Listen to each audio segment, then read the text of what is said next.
કેમ છો વિદ્યાર્થી મિત્રો? બધા મજામાં? લાસ્ટ લેક્ચરની અંદર આપણે ચર્ચા કરી હતી ટોર્ક ને અનુલક્ષીને અમુક દાખલાઓની જે આપણે ટેક્સ્ટ બુકમાં આપેલા હતા. આજે આપણે ટોર્ક નામની થિયરી નહીં પણ એનો જ એક પોર્શન આગળ વધારવાનો છે, જે છે ચુંબકીય ડાયપોલ મોમેન્ટ. બરાબર ને? શું છે હેડિંગ વાંચીએ. ચુંબકીય ડાયપોલ તરીકે વિદ્યુત પ્રવાહ આધારિત વર્તુળાકાર ગૂંચળું. આ તમારું હેડિંગ છે. ટોપિક નંબર છે 4.10.2.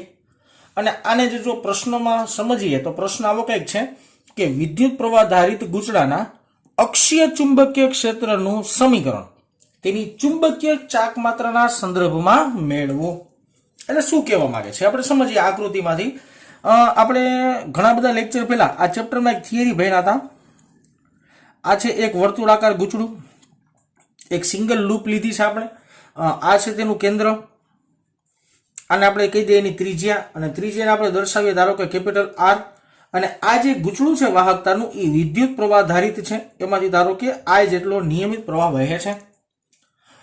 આને કહેવાય તે ગૂંચળાને લંબ જે અક્ષ બને એને કહેવાય અક્ષ. આ છે ગૂંચળાની અક્ષ, નામ આપી દઈએ અક્ષ. અક્ષ પરનું કોઈ એક બિંદુ વિચારીએ. અક્ષ પરનું કોઈ એક બિંદુ છે પી, અને જે ગૂંચળાના કેન્દ્ર ઓ થી લઈને ધારો કે એક્સ જેટલા અંતરે રહેલું છે. તો અક્ષ પરના બિંદુ પી પાસે ઉદ્ભવતા ચુંબકીય ક્ષેત્રનું સમીકરણ આપણે ઓલરેડી ભણી ગયા છીએ, પણ એ જ ચુંબકીય ક્ષેત્રના સમીકરણને આપણે ચુંબકીય ચાક માત્રાના સંદર્ભમાં લખવાનું છે. ઓકે, તો આપણે લખીએ કે આકૃતિમાં દર્શાવેલ બિંદુ પી પાસે ચુંબકીય ક્ષેત્ર.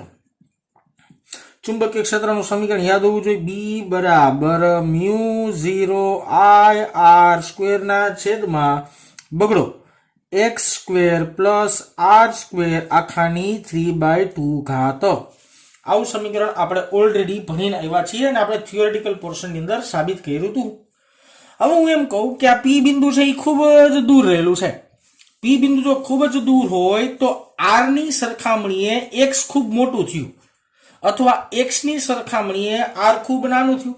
કે જો આવી ટર્મ્સ એન્ડ કન્ડિશન વાપરીએ કે જો એક્સ મોર ગ્રેટર ધેન આર હોય તો ઉપરના સમીકરણમાં આર એટલે કયો ખબર? છેદમાં રહેલો. તો છેદમાં પ્લસ આર સ્ક્વેર હે. આ છેદના આર ને જ આપણે અવગણવો છે, ને અવગણતા અંશનો આર ગુણાકારમાં હે અને અંશમાં હે. જો છેદનું પદ હોય ને એ જેમ નાનું ને એમ બી મોટો, એટલે આપણે છેદના પદને આપણે અવગણી નાખીએ તો બી મોટો થાય. હવે અંશના પદને અવગણીએ ને તો પાછો બી નાનો થઈ જાય. બરાબર? એટલા માટે આપણે છેદમાં રહેલા આર ને જ અવગણેલો છે. ઓકે, છેદમાં રહેલા આર ને અવગણીએ તો સમીકરણ કેમ લખી શકાય? બી બરાબર μ0 I r સ્ક્વેર ના છેદમાં બગડો આ એક્સ નો વર્ગ અને એની 3/2 ઘાત 3/2 ઘાત એટલે થઈ જાય એક્સ નો ઘન. આવું કંઈક સમીકરણ મને મળી જાય. આ સમીકરણને મારે ચુંબકીય ચાક માત્રાના સંદર્ભમાં લઈ જવું છે, તો મારે આ સમીકરણને પાઈ વડે ગુણવું અને ભાગવું પડે. પાઈ વડે ગુણતા ને ભાગતા હું લખતો નથી, ડાયરેક્ટ લખી નાખું છું સમીકરણ. μ0 I પાઈ r સ્ક્વેર ના છેદમાં 2πx cube. μ0 I pi r square ના છેદમાં 2πx ક્યુબ. આવું સમીકરણ મેં બનાવ્યું. હવે આવું સમીકરણ બનાવવાનું કારણ શું? તો કે આટલા ભાગને કહેવાય વર્તુળાકાર ગૂંચળાનું ક્ષેત્રફળ. વર્તુળાકાર ગૂંચળાનું ક્ષેત્રફળ જેને આપણે એ વડે દર્શાવીએ. કેના વડે દર્શાવશું? એ વડે દર્શાવશું. હવે આપણું સમીકરણ કેમ બન્યું ભાઈ? લખીએ. બી બરાબર μ0 I a ના છેદમાં 2πx નો ઘન. હવે જો આપણે જે જોતું હતું આવી ગયું ભાઈ. I એને કહેવાય ચુંબકીય ચાક માત્રા. I એને શું કહેવાય? ચુંબકીય ચાક માત્રા. એમ વડે દર્શાવો. એમ બરાબર IA, જે લાસ્ટ લેક્ચરમાં સમીકરણ આપણે મેળવ્યું. તો ફાઇનલ ઇક્વેશન મને મળશે વિદ્યાર્થી મિત્રો બી બરાબર mu 0 m by 2 pi x નો ઘન. આ મને મળી ગયું ફાઇનલ ઇક્વેશન ચુંબકીય ચાક માત્રાના સ્વરૂપે સંદર્ભમાં. હવે આને જ મારે ધારો કે સદિશ સ્વરૂપે લખવું હોય તો લખી શકાય. સદિશ સ્વરૂપે તો આમ લખી શકાય બી સદિશ બરાબર મ્યુ 0 અપોન એક કામ કરો, હજી આને સારું પદ લઈ આવવું છે, આને હજી સારું પદ બનાવવું હોય ને તો એક કામ કરો ભાઈ, આની અંદર 2 વડે ગુણો ને 2 વડે ભાગો એટલે છેદમાં થઈ ગયું 4 પાઈ 2m ના છેદમાં x ક્યુબ. મેં હજી આને 2 વડે ગુણ્યું ને 2 વડે ભાગ્યું છે, એનું કારણ છે શું કરવા કર્યું ને એનું એક રીઝન છે, હમણાં સમજાવું તમને. ઓકે, તો આ સદી સ્વરૂપે રજૂઆત થઈ અને અહીંથી અહીંયા આવવામાં આપણે 2 વડે ગુણ્યું અને 2 વડે ભાગ્યું. તો આ ફાઇનલ ઇક્વેશન થયું કેનું? તો કે અક્ષ પરના બિંદુએ ઉદ્ભવતું ચુંબકીય ક્ષેત્ર શોધવાનું સૂત્ર ચુંબકીય ચાક માત્રાના સંદર્ભમાં. હવે જો હવે જે સમજાવું છું ને જાણકારી માટે છે પણ યાદ રાખવાનું છે. આ સમીકરણ મોસ્ટ આઈપી યાદ રાખશું. આ સમીકરણ બાજુમાં સ્ટાર કરી નાખીએ આપણે. પ્રકરણ નંબર 1 ને થોડુંક યાદ કરીએ. પ્રકરણ નંબર 1 ને યાદ કરીએ. યાદ આવતું હોય તો 2 વિદ્યુત ભાર હોય કે એકને આપણે કહી દઈએ પ્લસ ક્યુ અને બીજા આપણે કહી દઈએ ધારો કે માઇનસ ક્યુ, અને આ એનું કેન્દ્ર હોય જેને આપણે કહી દઈએ ઓ, અને આ 2 વિદ્યુત ભાર વચ્ચેનું અંતર હોય 2a જેટલું. તો આની ડાયપોલ મોમેન્ટ, વિદ્યુતીય ડાયપોલ મોમેન્ટ સારો શબ્દ આવો કહેવાય જે થાય p બરાબર 2aq, અને આ થઈ તેની અક્ષ એટલે કે કોની? ડાયપોલની આ અક્ષ થઈ. ડાયપોલની અક્ષ પરનું જો કોઈ બિંદુ લેવામાં આવે, ડાયપોલની અક્ષ પરનું કોઈ p બિંદુ લેવામાં આવે અને કેન્દ્રથી તેનું અંતર ધારો કે x લેવામાં આવતું હોય, ડાયપોલની અક્ષ પરનું બિંદુ અને કેન્દ્રથી તે બિંદુનું અંતર x હોય, તો p બિંદુએ ઉદ્ભવતું વિદ્યુત ક્ષેત્રનું સમીકરણ શું? p બિંદુએ ઉદ્ભવતું વિદ્યુત ક્ષેત્રનું સમીકરણ શું? તો વિદ્યુત ક્ષેત્રનું સમીકરણ થાય E બરાબર 2kp ના છેદમાં x નો ઘન. સદિશ સ્વરૂપે આમ લખાય E બરાબર 2kp બાય x નો ઘન. આવું સમીકરણ મળતું હતું. મારે તમને એવું સાબિત કરી દઉં કે આ 2 સમીકરણ એકબીજા સાથે સામ્યતા ધરાવે છે. કેવી રીતના જો સમજાવું. પહેલા તો ચુંબક માટેનું સમીકરણ આવડું આ છે, અહીંયા ઉપર લખું છું. B બરાબર મ્યુ 0 અપોન 4 પાઈ 2m ના છેદમાં x ક્યુબ. રેડી? હવે જો આની અંદર થોડા ચેન્જીસ કરીએ. શું ચેન્જીસ કરીએ? મ્યુ 0 ની જગ્યાએ લખીએ 1 અપોન એપ્સિલોન 0. પછી ચુંબકીય ચાક માત્રાની જગ્યાએ લખીએ આપણે વિદ્યુતીય ચાક માત્રા એટલે p. ચુંબકીય ક્ષેત્રની જગ્યાએ લખીએ વિદ્યુત ક્ષેત્ર ધારો કે E. બરાબર ને? આવા આપણે સુધારા વધારા કરીએ ઉપરના સમીકરણમાં. હવે આ સમીકરણને કેમ લખીએ ગાય? b ની જગ્યાએ કરી નાખો E. મ્યુ 0 ની જગ્યાએ 1 ના છેદમાં એપ્સિલોન 0 એટલે 1 અપોન 4 પાઈ એપ્સિલોન 0. બગડો એમનેમ રાખશું. m ની જગ્યાએ લખશું આપણે p અને x નો ઘન એમનેમ.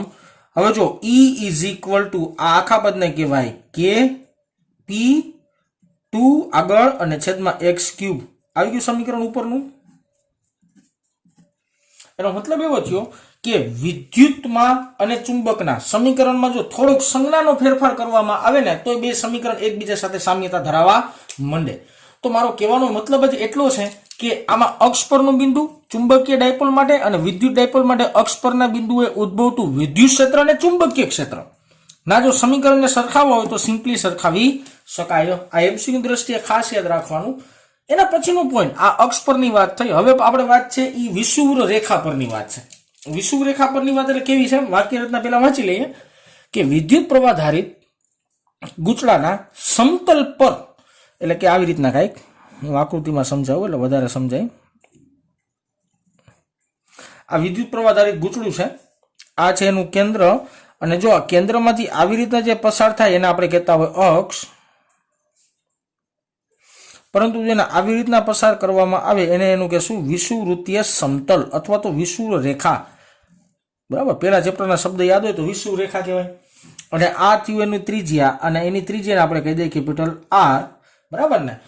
પ્રશ્ન એવો છે વિદ્યુત પ્રવાહ ધારિત ગૂંચળાના સમતલ પર તેના કેન્દ્રથી x જેટલા અંતરે, આ થયું એનું કેન્દ્ર, એક બિંદુને ધારી લઈએ, બિંદુને આપણે નામ આપી દઈએ P, જેનું અંતર તેના કેન્દ્રથી છે ધારો કે x જેટલું અંતર આપણે લેવામાં આવે. આવેલા બિંદુએ ચુંબકીય ક્ષેત્રનું સૂત્ર શું? ઓકે, આમાં મેં આખું તમને નિરાતે કેલ્ક્યુલેશન કરીને સમજાવ્યું. આમાં હું ડાયરેક્ટ કરાવી શકું. કેવી રીતે? જો સમજાવું. આ છે ધારો કે માઇનસ ક્યુ વિદ્યુત ભાર પ્લસ ક્યુ રાખો. આ કહી દો માઇનસ ક્યુ વિદ્યુત ભાર. આ છે એનું કેન્દ્ર. બે વિદ્યુત ભાર વચ્ચેનું અંતર છે 2a જેટલું. બરાબર? ઓકે. આડી લીટી જો દોરવામાં આવે તો અક્ષ કહેવાય. હું ઊભી લીટી વિચારું તો આ એને કહેવાય વિષુવવૃત્ત રેખા કહેવાય. વિદ્યુત ડાયપોલની વિષુવવૃત્ત રેખા કહેવાય. વિષુવવૃત્ત રેખા પરનું બિંદુ છે અહીંયા વિચારી લઈએ P, જેનું અંતર કેન્દ્રથી છે ધારો કે x જેટલું. તો ડાયપોલને લીધે P બિંદુએ ઉદ્ભવતું વિદ્યુત ક્ષેત્ર, ડાયપોલને લીધે P બિંદુએ ઉદ્ભવતું વિદ્યુત ક્ષેત્રનું સમીકરણ શું? યાદ હોવું જોઈએ. માઇનસ kp ના છેદમાં x ક્યુબ, માઇનસ kp ના છેદમાં x ક્યુબ, અથવા તો આને આમ પણ લખી શકાય માઇનસ 1/4πε0 p ના છેદમાં x ક્યુબ. તો આ સમીકરણની મદદથી ડાયપોલને લીધે ઉદ્ભવતું વિદ્યુત ક્ષેત્ર મેળવી શકાય. હવે જો આ જ સમીકરણમાં થોડા ઘણા ફેરફાર કરીએ. આ સમીકરણમાં થોડા ઘણા ફેરફાર મીન્સ આપણે શું ફેરફાર કરવાના છે? બહુ સિમ્પલ ફેરફાર વિચારીએ. બરાબર ને? આ સમીકરણમાં થોડાક ફેરફારની જગ્યાએ આપણે અહીંયા જેવું રેડ માર્કરથી લખ્યું છે એવું લખી દઉં કે μ0 ની જગ્યાએ આપણે લેશું 1/ε0. m ની જગ્યાએ લેશું આપણે ધારો કે p, અને b ની જગ્યાએ લેશું ધારો કે e. આવા ફેરફાર આ સમીકરણમાં કરીએ તો જો આ સમીકરણમાં ફેરફાર કરવામાં આવે તો અહીંયા મળતું સમીકરણ કેવું હોય છે એ આપણે લખીએ. જો b સદિશ બરાબર μ0/4π, p ની જગ્યાએ m કરશું અને છેદમાં x નો ઘન. તો આ મળ્યું તમને વર્તુળાકાર વિદ્યુત પ્રવાહ ધારિત ગુચડા ના અક્ષ પર અથવા તો સમતલ પર તેના કેન્દ્રથી x જેટલા અંતરે આવેલા બિંદુએ ચુંબકીય ક્ષેત્રનું સૂત્ર. આ વિદ્યુત ક્ષેત્રનું હતું, આ ચુંબકીય ક્ષેત્રનું હતું. આના સમીકરણ પરથી આમાં જઈ શકાય, આના સમીકરણ પરથી આમાં પણ જઈ શકાય. તો આ છે તમારી ટેક્સ્ટ બુકની ખૂબ જ નાની એવી થિયરી. હજી એક થિયરી જોવાની છે આપણે મસ્ત મજાની. તો ચાલો જોઈએ.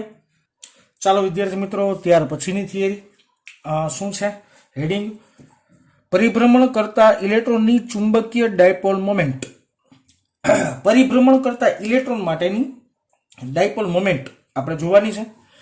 પ્રશ્ન આવો છે: પરમાણુના ન્યુક્લિયસની આજુબાજુ ભ્રમણ કરતા ઇલેક્ટ્રોનની, જો ઇલેક્ટ્રોનની જગ્યાએ બીજું કંઈક હોય તો મતલબ ફરશે.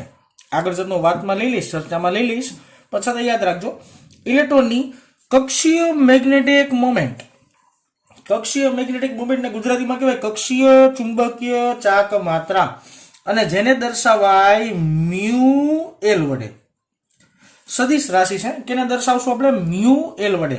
અને m વડે પણ દર્શાવાયો બેટા, એટલે ઘણી વાર કન્ફ્યુઝન ન થાય કે ચુંબકીય ચાક માત્રાને તો આપણે m વડે દર્શાવતા હતા, આને કક્ષીય ચુંબકીય ચાક માત્રાને આપણે μL વડે દર્શાવશું આ થિયરીમાં. બાકી એને m વડે દર્શાવો, પ્રોબ્લેમ નથી, બે હરખું જ થાય. કક્ષીય મેગ્નેટિક મોમેન્ટનું સમીકરણ મેળવવાનું છે. મેં એક આકૃતિ દોરી છે. આકૃતિની અંદર તમને ખ્યાલ જ છે કે પરમાણુ હોય તો પરમાણુના કેન્દ્રની અંદર ન્યુક્લિયસ હોય, અને ન્યુક્લિયસની ફરતે ઇલેક્ટ્રોન કોઈ એક વર્તુળાકાર કક્ષામાં પરિભ્રમણ કરતો હોય. તો ન્યુક્લિયસની અંદર પ્રોટોનની સંખ્યા z જેટલી, અને એના વીજભારને આપણે e વડે દર્શાવીએ, એટલે પ્લસ ZE વડે દર્શાવ્યું મેં. ન્યુટ્રોનના વીજભારને આપણે પ્લસ e વડે દર્શાવીએ અને એની સંખ્યાને આપણે z વડે દર્શાવીએ છીએ. તો આકૃતિનું વર્ણન અહીંયા થોડુંક લખી નાખીએ કે આકૃતિમાં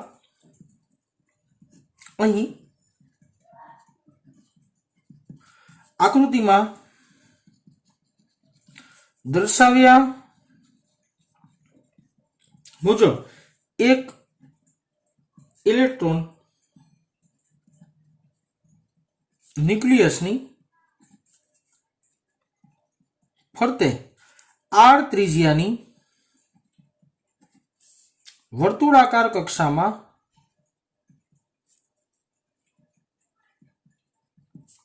ભ્રમણ કરે છે. અહીં આકૃતિમાં દર્શાવ્યા મુજબ એક ઇલેક્ટ્રોન ન્યુક્લિયસની ફરતે r ત્રિજ્યાની વર્તુળાકાર કક્ષામાં ભ્રમણ કરે છે. હવે ઇલેક્ટ્રોન ભ્રમણ કરતો હોય તો વિદ્યુત પ્રવાહ રચાય, અને ખબર છે ઇલેક્ટ્રોનના ભ્રમણની વિરુદ્ધ દિશામાં પ્રવાહનું નિર્માણ થતું હોય તો એને પણ નોંધ કરી લઈએ કે ઇલેક્ટ્રોનના ભ્રમણને લીધે રચાતો પ્રવાહ. આઈ થિંક આ તમે ત્રીજા ચેપ્ટરમાં પણ ભણ્યા હશો. I is equal to Q by T. T એટલે આવર્તકાળ લીધો છે અહીંયા, ક્યુ એટલે વિદ્યુત ભાર લીધો છે. વિદ્યુત ભાર આપણા માટે છે એન ઈ જેટલો છેદમાં ટી. જો કે આપણે એક જ ઇલેક્ટ્રોનની ચર્ચા કરીએ છીએ તો અહીંયા સિમ્પલી લખી શકાય ઈ બાય ટી. તો રચાતો વિદ્યુત પ્રવાહ કેટલો થયો બેટા? ઈ બાય ટી જેટલો થયો. અને યાદ રાખજો અહીંયા જે ટી છે ઈ છે આવર્તકાળ, એક પરિભ્રમણ પૂરું કરવા માટે લાગતો સમય. જી છે આવર્તકાળ. ઓકે, બીજી એક વસ્તુ આને અલગ સ્વરૂપમાં લખી શકાય. I is equal to E by T સમીકરણને આવી રીતના પણ લખી શકાય. જો તમને ખ્યાલ જ હશે કે વેગ બરાબર અંતરના છેદમાં સમય. એક પરિભ્રમણ પૂરું કરશો તો લાગતું અંતર કેટલું? તો કે 2πr જેટલું. આમાંથી ટી ને સૂત્રનો કરતા બનાવો એટલે થઈ જાય 2πr બાય વી. છેદનો છેદ અંશમાં લઈ લો તો I ઇઝ ઇક્વલ ટુ સમીકરણ બની જશે મારી પાસે ઈ વી બરાબર 2πr. તો આ મળ્યું એક ઇલેક્ટ્રોન જ્યારે પરિભ્રમણ કરતો હોય વર્તુળાકાર કક્ષામાં ત્યારે રચાતા પ્રવાહનું સૂત્ર થયું. આ તમને રચાતો પ્રવાહ મળી ગયો પરિભ્રમણને લીધે.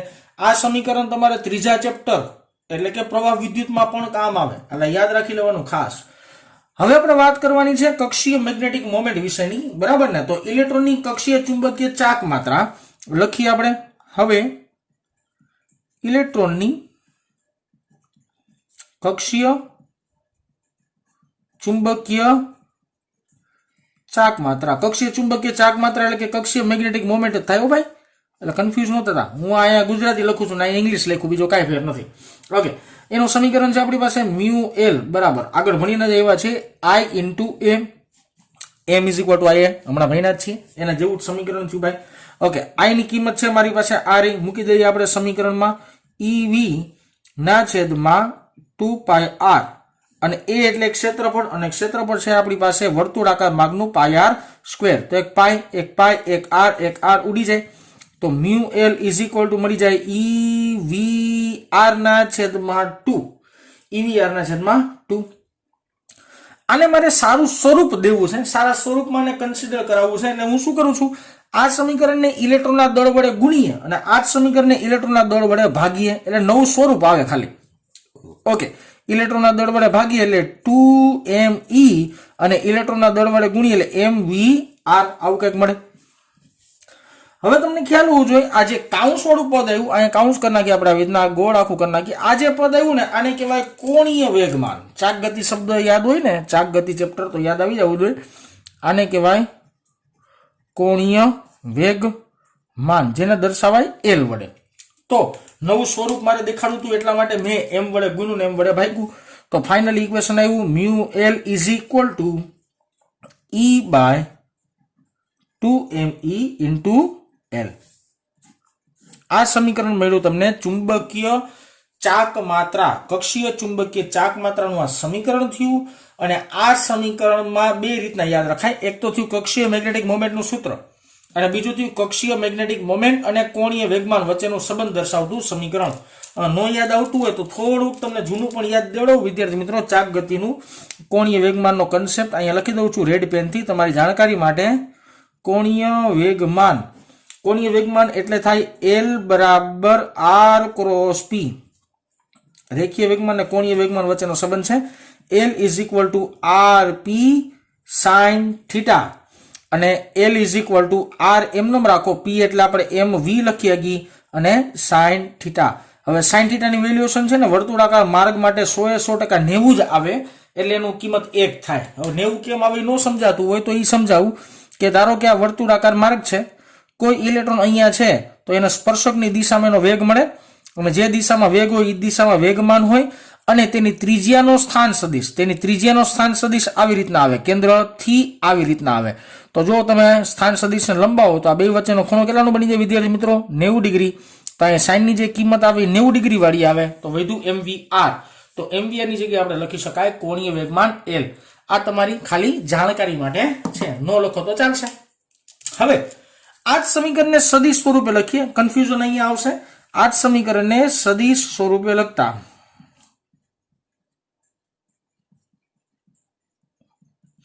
આ સમીકરણને સદિશ સ્વરૂપે લખો તો આમ લખી શકાય મ્યુ એલ સદિશ રાશિ છે, is equal to minus E by 2me into L સદિશ, કારણ કે કોણીય વેગમાન અને મ્યુ એલ બે સદિશ રાશિ છે. વચ્ચે સદિશમાં વચ્ચે માઇનસ આવેલો મતલબ ચોખ્ખો એવો સાબિત થાય કે આ બેની દિશા એટલે કે મ્યુ એલ અને એલ ની દિશા એકબીજાથી વિરુદ્ધ હશે. હું અહીં લખી દઉં છું, સાબિત કરી દઈશું હમણાં ભાઈ. ઋણ નિશાની સૂચવે છે કે મ્યુ એલ અને એલ બંને વિરુદ્ધ દિશામાં હશે. જો સમજવું હોય તો સિમ્પલ સમજી શકાય. ઓકે, અહીંયા વેગનો સદિશ આમ ઈ દિશામાં વેગમાન આવે, બરાબર. આ આર ના સ્થાન સદિશને વધારે લંબાવીએ, જોજો આખી આકૃતિ આવી રીતના હે, ગોળ આમ ગોળ હે. મેં દર્શાવ્યું છે 2 ડાયમેન્શન છે. ખરેખર જો આ પેન ને તમે કેન્દ્ર તરીકે આવી રીતના વિચારો ને તો આ ઉપરથી આવી રીતના ગોળ આખું વિચારો ને, આવી રીતના ગોળ આમ ગોળ આવી રીતના આખું વર્તુળાકાર છે, બરાબર. એટલે તમને વેગમાનનો સદિશ આમ મળે, બરાબર. અને આર નો સદિશ કેમ મળશે તમને? આર નો અંતરનો વેગમાનનો સદિશ આ થયો અને આર નો સદિશ આમ થયો, આવી રીતના મળે. જો આવી રીતના ઊભું વર્તુળ વિચારતા હોય તમે, બરાબર ને, એવું જ લેવું પડે. ઓકે, આર થી લઈને પી, જમણા હાથના સ્ક્રૂના નિયમમાં આર થી લઈને પી એટલે સ્ક્રૂ ખુલતો હોવો જોઈએ.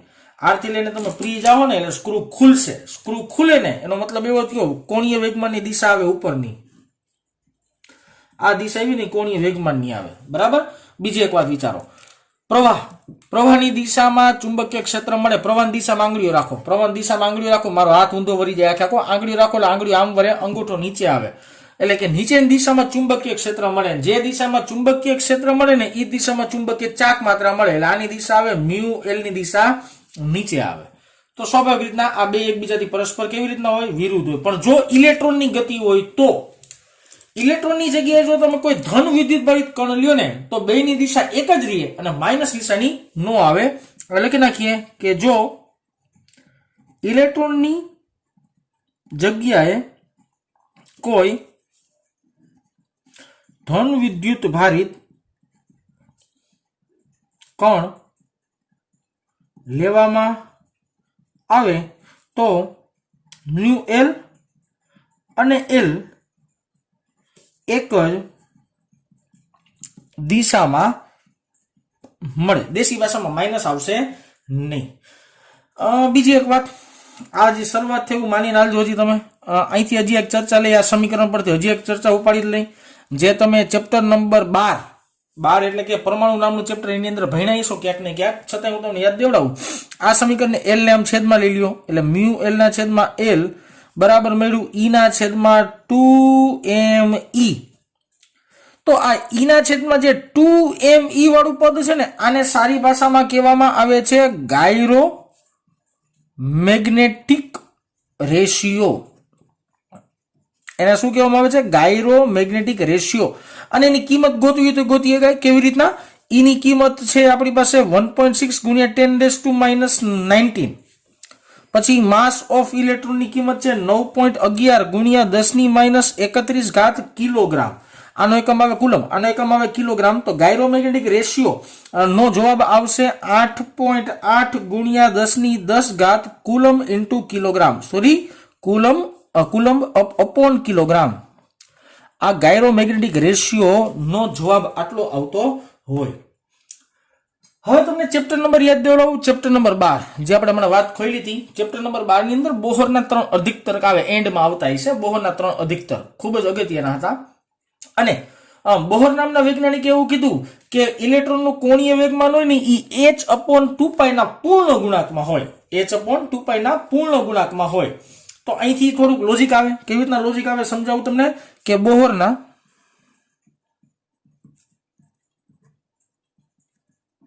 અધિકતર્ક મુજબ ઇલેક્ટ્રોનનું